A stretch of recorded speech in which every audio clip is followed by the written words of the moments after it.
Tango Tango Papa 2119, July 29, 2022. Have we seen the actual reality of a monstrous crime?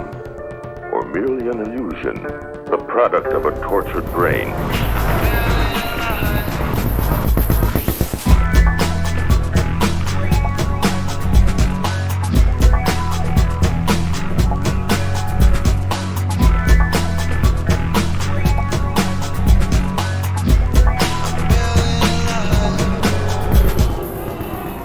Good morning, good afternoon, good evening. Tom Wiles here with you, coming to you this evening from home. So, I got home, I guess it was kind of early Wednesday evening. I think I got home around 6 p.m. So I'm taking my regular time off. Basically, I've got 2 days left. I've got Saturday and Sunday, and then back to work on Monday. So, and I already know where I'm going. I'm going to be picking a load up in Fayetteville, Arkansas, and then that load delivers to, I don't remember which day, but it delivers to, it's got plenty of time on it, I think, Clearfield, Utah. And I think, if I'm thinking right, that's actually the same load, basically, that I had when I went to work the last time. So, anyway, I'm recording this. I'm kind of distracted. I'm recording this with the OBS studio, so there's going to be a video version of it that I intend to upload to YouTube. So, and then I make split the audio off and make a regular audio podcast out of it as well. So, anyway, it was, I guess, the past several days, or maybe a week or more, it's been really hot here. They've had some, several, like, low 100 degree plus days here where, it was like 100 and whatever, 104, 101, whatever, number of days in a row. And there's been a bit of a drought here. But, and so the day that I got home Wednesday, it was like, I don't know, it was like 99 degrees or something. But it has cooled down. So we ended up getting quite a bit of rain overnight, and it was kind of amazing. Of course, whenever I got home, I normally, I'm gone. No one's mowing, so I'm the one that has to mow. And normally, whenever I come home, it's time to mow again. But in this case, since it didn't rain, the grass didn't grow really from when I was home before, when I mowed, so don't have to mow. So don't have to do that. And of course, everything looked really brown and, like kind of burned up or whatever, but it was amazing. It rained, like I say, it rained quite a bit overnight, and what ended up happening, the grass is green. I think, and it's not only just my yard, it's everywhere's turned green. The only thing and it didn't take it long at all. It, like I say, it rained overnight. I'm not sure. Some places I think got maybe upwards of 3 inches. I'm not sure. I have no idea what I got out here at the house. But it rained, and it looks like it, I don't know. I was looking at the forecast earlier, and it was saying that there might be more rain, but let's see what it says. So right now it's 75 degrees, clear with periodic clouds. Looks like it's supposed to start raining maybe again about 1 a.m., Well, there's like a 30% chance, and then that goes up to 90% at like 7 a.m., 8 a.m. So it looks like it's going to be raining, and maybe, and even, Saturday, and then maybe some on Sunday, and then Monday, when I go back to work, it's going to be back up at like 92, which that's more of a kind of a temperature that we would expect around here, although it can end up easily getting 100. We do have years where we'll have several days in a row where it's 100 degrees plus, and that just happens. Now you go to a place like Dallas, Texas, which really Dallas is like 360 miles from here, and in the summer typically they get. Normally they'll get, it's been my experience, they get a string of 100-degree plus days in the summer, and that's just normal for there. And then plus they have really hot days that stretch on out, beyond,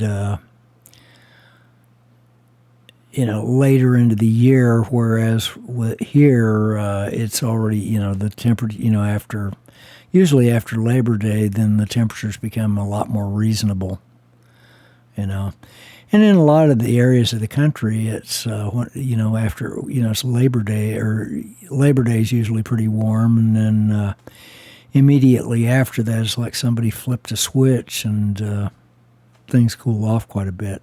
So, but, it won't be long, and we're going to be getting back into the cooler weather and back to the winter, so, which I really, as I've said many times before, I really dislike winter weather, and especially driving in it, and especially driving the truck in the mountains. Really don't like that, but on the other hand, I like the money, so so I'm continuing to save money and spend it every once in a while. Now, when I was home the last time, I think I mentioned it. I got a dishwasher. I went ahead and replaced my dishwasher, even though the old one was there was nothing wrong with the old one, but it was, other than the fact that it, I got the house new. I moved into the house new in 1995, and so that it was a Whirlpool dishwasher, and just probably like a base model Whirlpool, and it worked great all those years, and it continued to work, but it was 20-something years old, so. I figured I might as well go ahead and just replace it. It's the only appliance in the house that I haven't replaced. So replaced that, and so like $1,200 later, it's replaced, and I'm very happy with it. It's a Bosch dishwasher, a 300 series is what I ended up getting, and I'm quite happy with that. Now, yesterday, was it yesterday morning? Yeah. Yesterday morning, I got this kind of, I don't know why I did it. I was looking on Best Buy's website. I've looked, like they have these iPads, like the base model iPad, like 64 gigabyte, and it's a base model iPad. And they've had them for a while for, like $313 or whatever, depending on where you buy it from, because it may be more expensive in some places and a few dollars cheaper in others, like on Amazon. But they've never had, whenever I've looked on like Best Buy, they've never had them in stock, and so I got this wild hair yesterday morning, and so I looked, and lo and behold, they had them in stock. So I went ahead and I ordered it, online from the Best Buy website. You can see the fingerprints I've got all over it. So I ordered it online from the Best Buy website, and it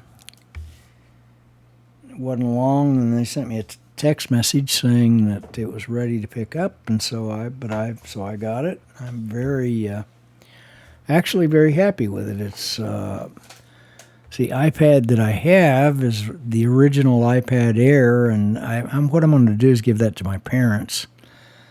Because I think the iPad that I originally gave them, the one before that, I think is pretty well shot at this point, because it was like, I don't know, it was it was the iPad Air, so it was like the next model after the original iPad. So it's kind of old, and the battery's kind of shot, and but this one this iPad Air that I had. Yeah, no, I had an iPad before that. So the iPad Air, that's the one that I'm going to give to them now. It works fine, but it won't update anymore to the new operating system. But it'll do whatever they want it to, because they're not doing anything really sophisticated with it. They're not, and that's one of the reasons, for $313, I figured I couldn't really go wrong, so I did. That's why I went ahead and got it, and especially because it was in stock, because I wasn't going to do any, order it. I tend to like things that are in stock, and if I want to buy something locally, I want it to be in stock. I don't want to have to go through, stupid ordering process. So. But in any case, I bought that, and like I say, so far I'm pretty happy with it. But I'll just be using it basically to probably watch videos on, because it's got really this base model. I think it's like a 10 point. They're considering it a 10.2 inch or whatever. The base model 64 gigabyte iPad that sells for $313, or at least that's what my local Best Buy is charging for it. It's got the whatever, the A13 so-called Bionic chip or whatever, which is pretty, it's pretty fast. And so what I'll do, I'll be watching videos on it. My old iPad. I tended not to use it very much anymore, because it just got to where it was, with the updates and everything that I was able to receive, it got to where it was kind of slow. So, but then this new one, of course, it'll run there's some apps that require the newest version of the operating system, and so that this new one has that. So I'll be able to run some things on that, and so I'll use this. One of the things I plan on using this new iPad for is to watch videos, because typically I'm kind of using the phone quite a bit to watch videos, because it's really more convenient, and of course the phone is super fast, and so as opposed to that old iPad. So, maybe kind of save the phone a little bit, not be, kind of using the battery on the phone so much. Because I do, if I end up watching hours of videos on it, usually in the middle of the day, I have to plug it back in and kind of recharge it. Whereas if I don't have the screen on all the time, then it tends to last, it'll easily last like a day and a half before I have to plug it back in. So, so in any case, I bought that, and then, so like I say, I've got a couple of days left, kind of remaining before I go back to work. So I have I think it's about a 20-minute video that I'm going to play. And so in the audio podcast, you're going to hear the audio, and I don't know what YouTube is going to do. I may get in trouble by playing this video, let's see. So what I probably want to do, I'm not going to make the video full screen. So let me see if it will let me kind of reduce the size of it. So if I can reduce the size of it, then that may, they may not, I don't know if this is going to work or not. Well, I guess I can do it about that size. Guess maybe that'll work. I don't know if that would do okay. Well, so anyway, I want to go ahead and play this video, and really the reason that I want to display it is because it does have some charts and graphs in it. And like I say, it's 19 minutes and 55 seconds. The fellow's name is Harry Dent, and he's was Harry S. Dent Jr. And this video was actually recorded in 2015, and he's going to be he's talking about trends, basically geopolitical trends, and it's well worth listening to because he's using geopolitics in order to predict what's going to be happening. And it's, like I say, that's very interesting because it pretty well nails if you can understand demographics, and especially the demographics, you can pretty well reliably predict you can pretty well reliably predict what's going to happen with a country if you know the demographics. In the same way that you can, and he'll explain it in the video, but it's in the same way that you can actually predict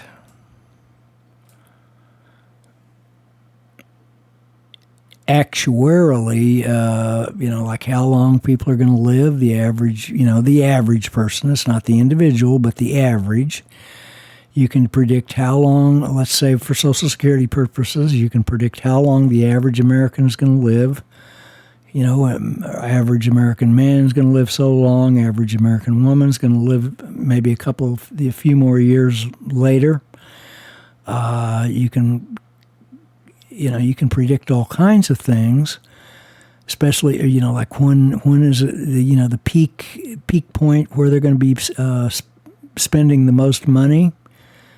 I think he says is age 47 for American families. That's when they're going to be spending the most money. And then after that, as people age, they don't spend as much. They don't consume as much. So it's very interesting from that. And so you can extrapolate that into major trends. So let me see if I can go ahead and, I don't know if this is going to work or not. So we'll go ahead and switch to that. If I can't, I know what I've got to do. Okay, so what I want to do is do that. Nope, that's not what I want. How about that?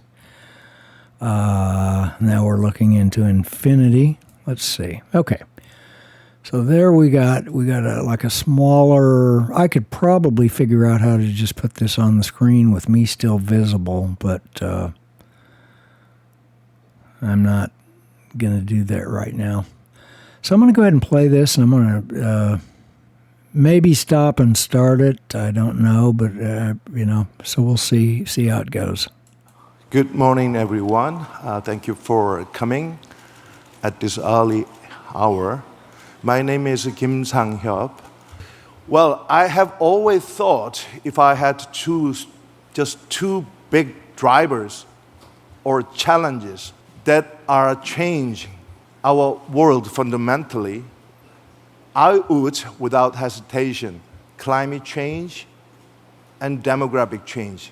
As for demographic changes, it is all about our social and economic system.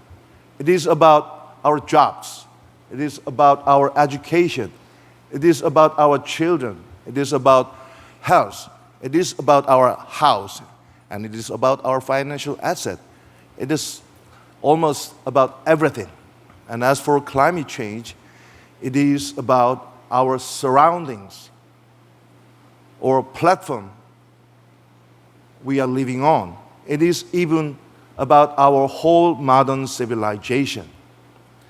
Having said that, we have very wonderful speakers today. From my left, we have Mr. Harry Dent, who is the chairman of the Dent Research Firm. He's world's top-notch expert in reading demographic trends and forecasting the future ahead. He is the author of the Great Booms Ahead, and also, I brought a book. Where is it? He is also the author of the Demographic Cliff, which is the main topic of this session. Let us start with our keynote presenter, Mr. Dent.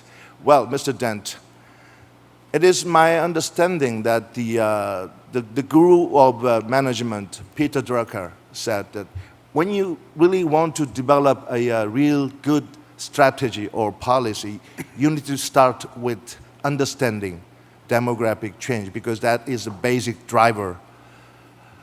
And you successfully forecasted the collapse of Japanese economy in 1989. And you also foretold a great boom in the 1990s. But this time, we are going to see the burst of demographic bubble or a demographic cliff, an unprecedented spending cut, which would be the worst case we have ever seen before. Is that right? Yes. Japan was the first country to see their large baby boom generation peak in spending and then tail off, way ahead of the United States. And South Korea is actually the last wealthy country in the world to see this peak in 2018. So we've seen a succession of countries, but we're getting to the point where now Europe is joining it, and after the United States. And so this is a worldwide phenomenon, and the baby boomers have created bubbles in everything because there's so many of them. They were called a pig moving through a python way back earlier. And really, Peter Drucker was the only management expert right, who foresaw the importance of demographics. Economists do not understand the importance of demographics. Okay, let us more about it from you. The floor is yours. Would you kindly great, go to this podium? I'll tell you a little secret.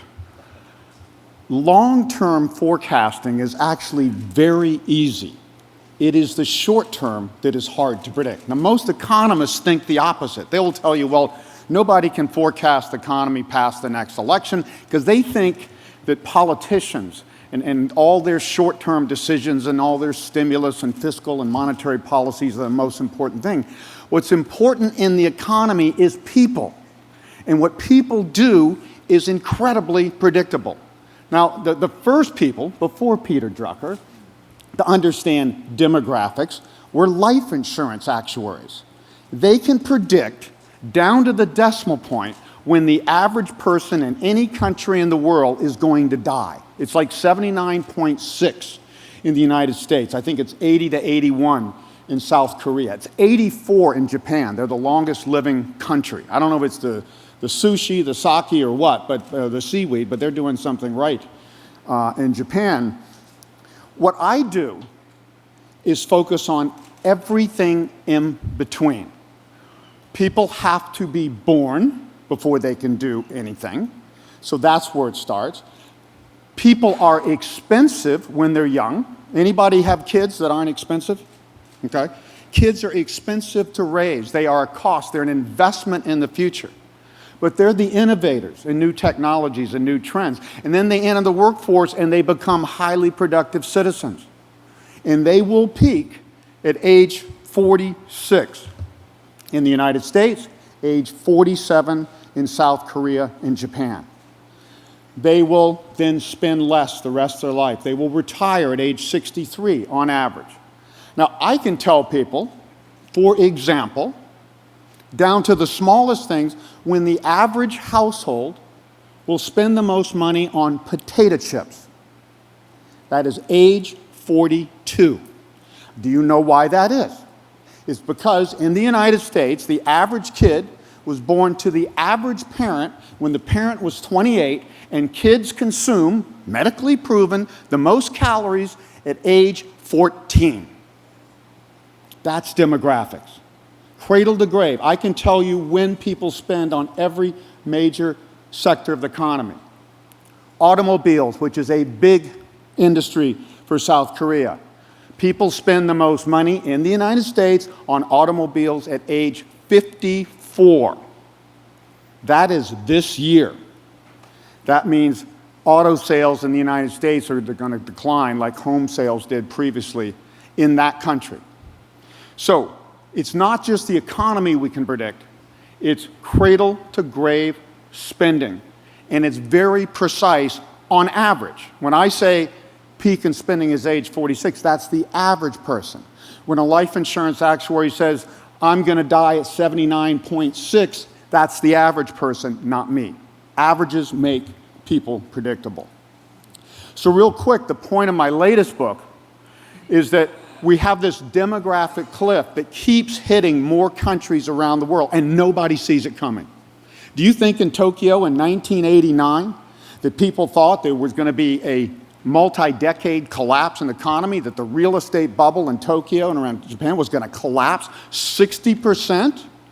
60% housing went down, and did it ever come back? Never. Still down 60% 24 years later. This is demographics. And in many countries I'll show, South Korea included, there isn't a large second generation, echo boom, millennial generation they call it, to follow to pick up that slack. Some countries it's higher, some countries it's not. What I will show later on, and remember this, South Korea is like Japan on a 22-year lag. I've been telling people in the United States for decades, don't tell me housing can't go down, don't tell me our economy can't slow, don't tell me stocks can't go down. Look at Japan. They've already gone through what we went through before the United States, and Europe's about to go through it, and you're the last country. The advantage you have, you're the last country to see this demographic cliff in spending, and you can at least prepare for it and see it coming. So I'm going to start with Japan, this first chart. This is Japan's birth curve. What you see is there was a first peak before World War II in 1942. Births went down when everybody was away. And as soon as the soldiers came back, births spiked one more time into 1949 and then dropped drastically. I'm sitting in the late 80s looking at this chart saying, oh my God, Japan's going to have a huge downturn and nobody's going to see it coming. And I did predict that in 1989. Japan did go down. We predicted a 14-year downturn because of this curve. Look at the bounce after that. Their echo boom or millennial generation is not that large, and it will peak in 2020, just 4 or 5 years from now, and then they will see an even bigger downturn. Japan is a dying nation. Demographically, it's going to continue to decline, and they have no policy for encouraging immigration, and they have no policy or very little policy for encouraging women to have more kids, which is essential for the future. Now, I showed yesterday for people there, the United States. Again, we just move forward.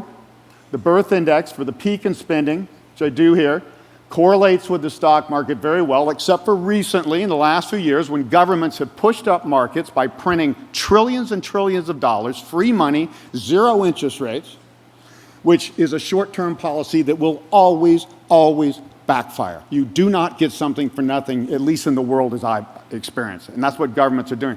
They're trying to prevent this decline. The more that consumers slow, the more they pump money in the economy to offset it. But the United States was due to peak in 2007. I predicted that in the late 80s as well. And we've been fighting that decline ever since. We don't turn around and boom again until about 2023. And then the next generation coming, notice compared to Japan, we have a much larger echo boom generation. That's a good thing.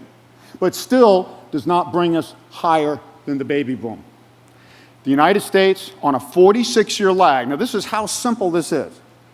The rising birth trends on a 46-year lag for peak spending would have told you way back that we'd have the greatest boom in history from 1983 to 2007, and then we would go into a decline.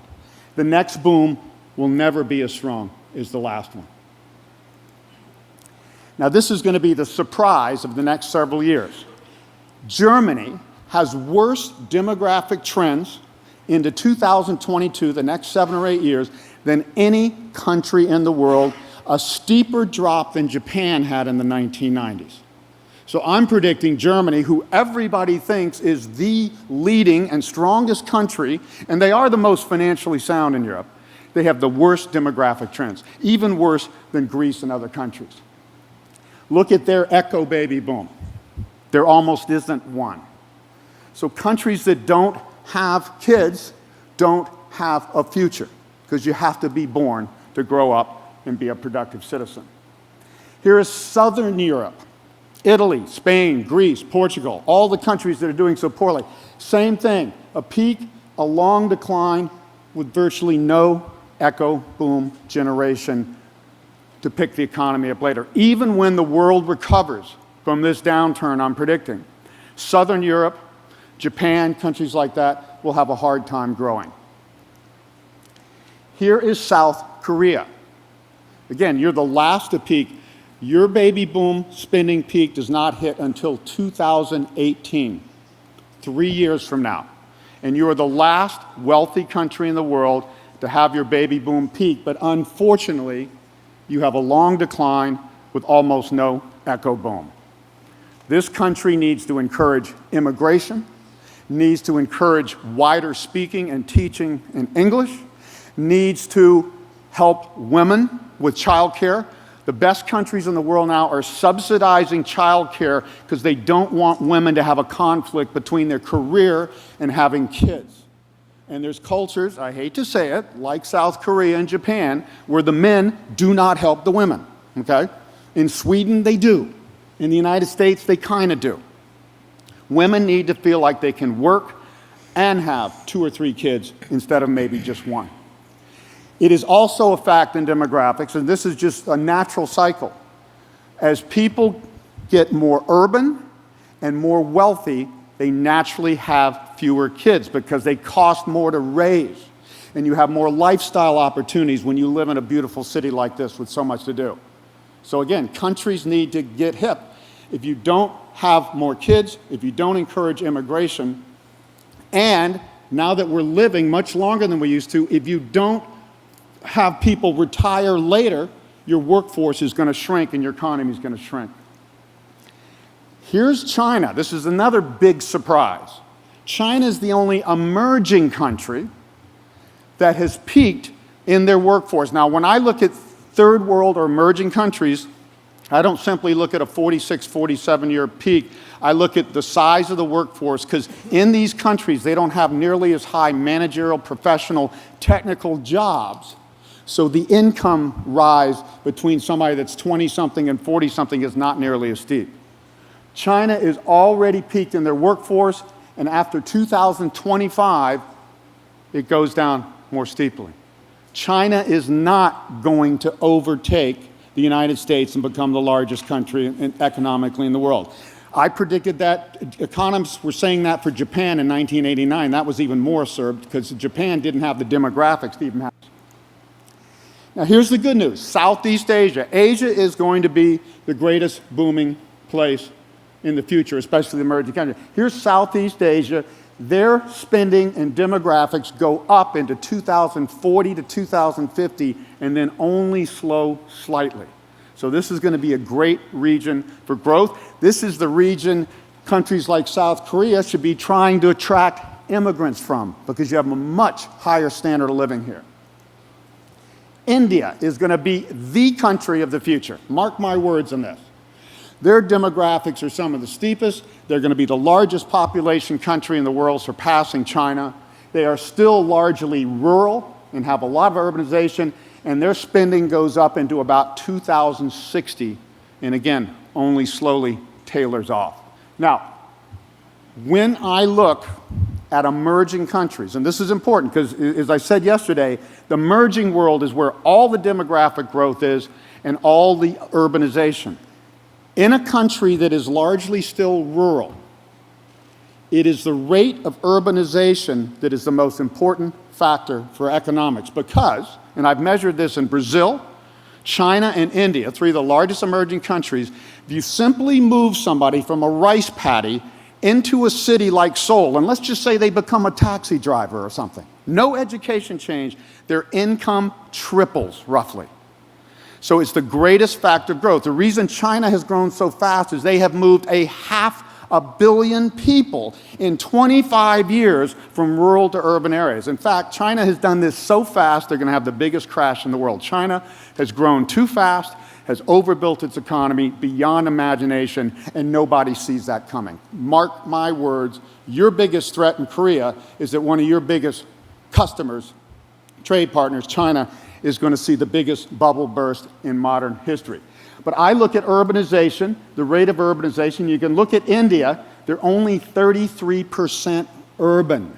So they've got growth for decades and decades. I estimate they will continue to urbanize at least into 2070. And they will go from 4,000 GDP per capita to 13,000. There's a straight line relationship with urbanization and growth in GDP per capita. Economists don't get this either. Simplest damn thing in the world, and nobody sees it.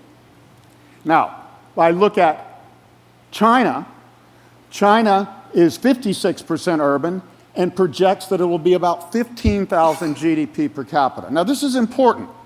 I know in the United States that most people walk around thinking the Chinese are going to be just like us. They're going to have 4,000 square foot houses, 2 big cars, a Cadillac, and all this sort of stuff. They're not.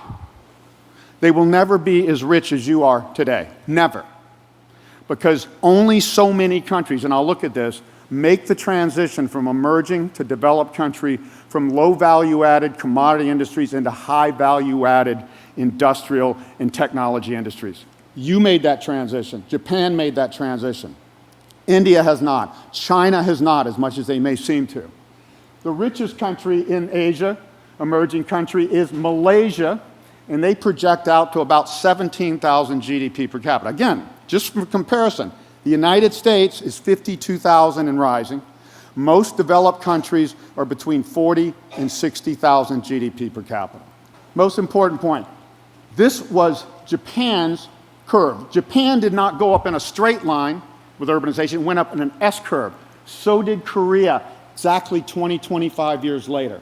You are Japan on a 22-year lag. Their baby boom peaked 1949. Yours peaked in 1971. Everything, urbanization and growth in your economy. We have the biggest debt bubble in history, and when debts finally unravel, money disappears, and you get deflation.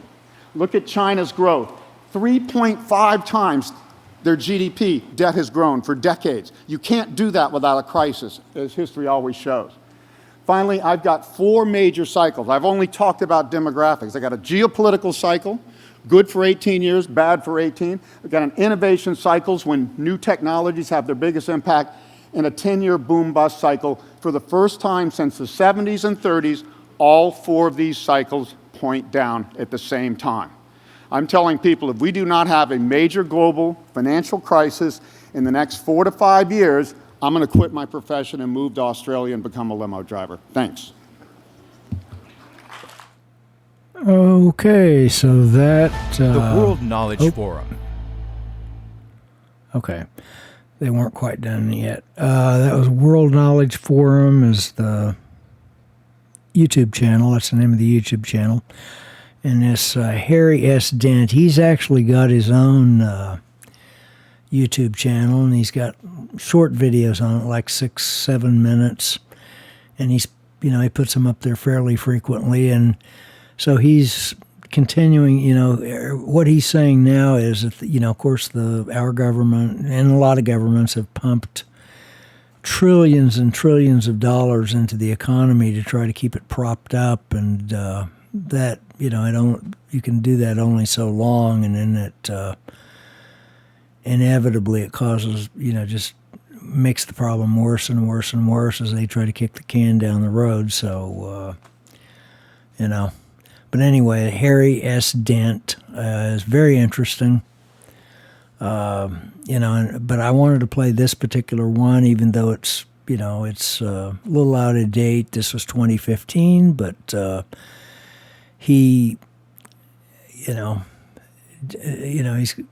makes absolute sense, and like he said, he predicted the downfall of Japan. Back in 1989, when everybody thought if you were alive then, it was like the Japanese were taking over. There was a pop song, "I Think I'm Turning Japanese." If you remember that song, probably look it up. In fact, I could probably do that right now. Let's see here if I can reach the keyboard. Whoops. There it is. Okay, I think I'm turning Japanese, and when was that song? It was by The Vapors, Turning Japanese, and it's actually on YouTube. I'm not going to play it. But you can find that on YouTube, and then that was released in 1980. So back in 1980, we all thought that Japan was just going to take over the world, and they couldn't because they didn't have the demographics. And so the same thing is true with China. They don't have the demographics to do it. Sorry. So.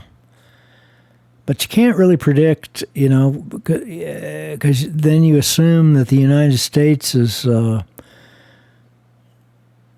gonna be stable and what have you, but you can't necessarily make that assumption either, because we're obviously not stable. We're not nearly as stable as I would like, but so the Chinese might be able to take over by default whatever's left of China. So, but it sounds like India's got the population, according to what this guy's saying. India has the right demographics in order to really dominate well into the future. But if your kids, the kids really are the future. Is really what it comes down to. And you can do immigration and what have you, and that's all well and good. You do your immigration, but at the same time, you still, you got to be able to assimilate people, and you got to be able to, have people actually sort of replicate, like-minded people. You really need like-minded people, and the people that immigrate need to assume the mindset if they're going to really assimilate. They have to. That means assume the mindset of. I was thinking about. How is it? Geographically, I've talked about how is it that you can have, and it's true in most especially major city. I'll use Dallas, Texas as an example, or even New York City, but Dallas, Texas works. There's South Dallas is kind of crappy. You get it. North Dallas, there's other parts of it that are fine, nice areas, lower crime statistics, etc. But you go to South Dallas, and you can, and it's the parts of it are the pits. It depends on where it's at. But then you just go a few miles, you can pick a really bad neighborhood where like along I-20 in South Dallas, where the truck stops are. And you can just go, and they're really bad, and you got these, these people kind of hanging out and what have you. And even though the neighborhood doesn't look that bad, but it is, and you just go a few miles away, and you got these really nice industrial park areas where it's really quiet, and no problem at all, low crime. But what the difference is the mindset. That's what I realized. It's the mindset that really kind of keeps, the bad neighborhood.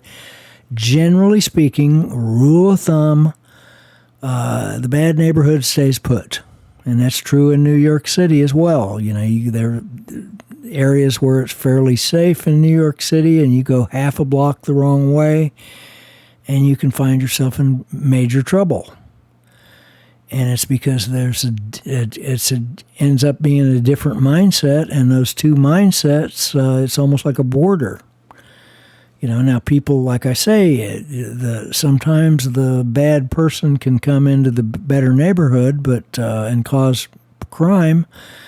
But generally speaking, as a rule of thumb, on average, they stay put. And but that's why it's the mindset that So you wonder why. Well, there's a lot of towns have a wrong side of the railroad tracks, and it's literally true. I've seen that over and over again, even in little small towns. You'll have an area that's so-called wrong side of the tracks, and it's literally true. You cross the railroad tracks, and it's more of a poverty area. And how is that possible? Why can't those areas prosper? And the reason is that it's the mindset of the people. And then of course, if they call it gentrification, is the term that they use for that. If you take a bad area and you do build the nice things, and you get newer people to move in, or better people, higher, people with not necessarily just a higher income, but they've got probably a higher moral standard, because the two do kind of go hand in hand. As another rule of thumb, the two do sort of go hand in hand. And it sort of displaces the poor people. And then, well, you're just gentrifying. You just want to gentrify the neighborhood and kick the poor people out. Well, the poor people have a poor mindset, as a rule of thumb. Now, that's not necessarily, I'm not condemning them, but generally speaking, it really does revolve around morals to a large extent. So, but then you get into other factors as well. People, you can say, well, people aren't educated or whatever. Well, the problem is the mindset. You can try to educate them economically all day long, but if the wrong mindset is, or it's ideological possession essentially, is in control of people. And, and of course, ideologically, birds of a feather flock together, as the old saying goes. Well, that's another, I could say it more formally by saying that ideologically possessed people tend to stay in their ideologically possessed groups. Same thing. So, and it's really difficult for people to try to get out of a mindset like that. So, but I don't know. That's very interesting. But I find that the demographics in general, those are some really powerful ideas, and and just populations in general, and of course, ideological possession is another thing that I find really fascinating. Because it being possessed by ideas really does end up having a profound effect on not only certainly groups of people, but us as individuals. If we're sort of trapped in an ideology, then and the thing is, you can be easily trapped in an ideology. You can be ideologically possessed and never admit it to yourself, because that's the last thing you want to do. The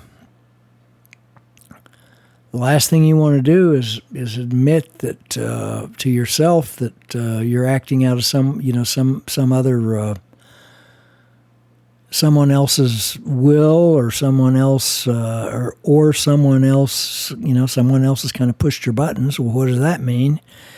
Well, it means that they when someone can push your buttons, it simply means they can see, at least in part, the ideological possession framework that you're trapped in, and all they've got to do is just press the right button, and you're going to act in a certain way, and it's pretty predictable because of the ideology.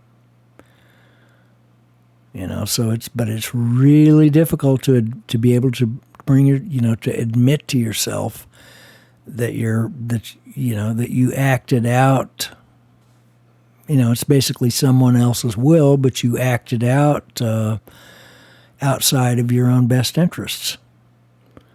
But and it does go back to the fact that there is no escaping from a religious. It's really a religious framework.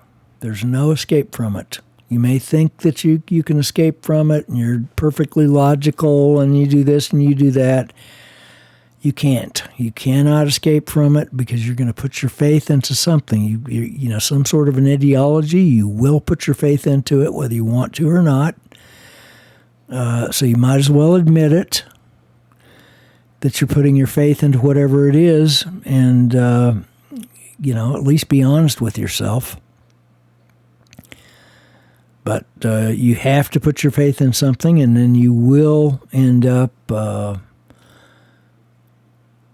kind of following the tenets of, and you can think of ideological possession as sort of a crippled religion, sort of, so.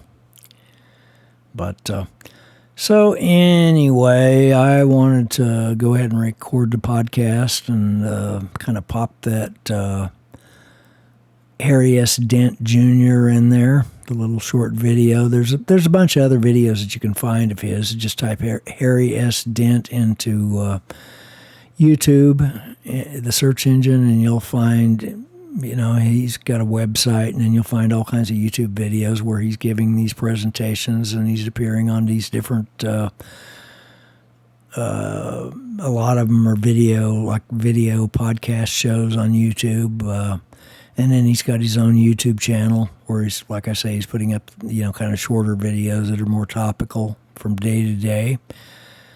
And he's basically, kind of going on and on. A lot of it is he's really railing against the trillions and trillions of dollars that the government has pumped into the economy, which that's really bad what they've done. So there's kind of a day of reckoning coming. But so it makes me glad that I'm completely out of debt, and I have been for a few years. So that's one of the reasons I'm continuing to work, because I think I'd be really foolish in order to think that, well, I can just quit and live on fixed income, and I think that would be a really foolish move on my part, especially to give up a $90,000 a year job just so I could live on a fixed income. I think that would be just utterly foolish. So for the time being, I'm going to just keep working and doing what I do, and then, and a lot of people, they'll quit their job, but let's say they quit driving a truck, and then they'll sit at home for a year or whatever, and then they're bored to tears, and then they go back to work and, find some other driving job that's not, it's not as good as what they had. Chances are it's not going to be as good, and it's not going to pay as well. So why did they quit in the first place? And I think it was because they didn't really know what they wanted. They just had some sort of a vague, they had some sort of a vague idea that they were stepping into utopia. And I think a lot of people think that they're sort of dream walking into this idea that they quit and then, they're walking into a utopia. So I don't know if you've noticed the back, if you're watching the video, kudos to you, by the way, for torturing yourself watching this video. You'll see that the background, it's like a Hubble type image, but it's really fascinating because if you look on the video, you look to my right, and you see the background, and it's sort of a gas cloud or whatever, but there's a face in it, sort of. So I'm going to use the mouse cursor right here, and you should be able to see the mouse cursor. So there's an eye right there, if you can't see the face. And then right here, there's sort of a flat nose, if you can make that out. See, there's a kind of a nostril right there. And then this is forms sort of a mouth, or maybe with teeth in it or something showing.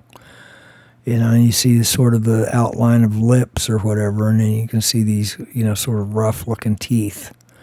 So it looks like some sort of like a water buffalo or something. But it's really interesting, and the reason that appears that way is because our brains are looking for patterns. But it's and that's what a lot of artists are doing. If someone's an artist, a real artist, they're kind of playing with those patterns, and they're playing with the really good art is sort of playing with the human brain's capacity, necessity really to find patterns, because our brains are, really trying to find patterns in, any kind of thing that, especially visual stuff. It's like half of our brain is dedicated to visual recognition, so, but anyway, that's kind of an interesting little image there. So anyhow, I think I'm going to go ahead and cut this off. Hope everyone has had a great week. Hope you have a great weekend coming up. And I will catch you later. Remember, Trucker Tom is like Visa. He's everywhere you want to be. Product reviews, restaurant reviews, photos, opinions, and more. Visit Trucker Tom's website at www.truckerphoto.com. You've been listening to Trucker Tom's podcast, and we'd love to hear what you have to say. All you have to do is send us an email to tom@truckerphoto.com.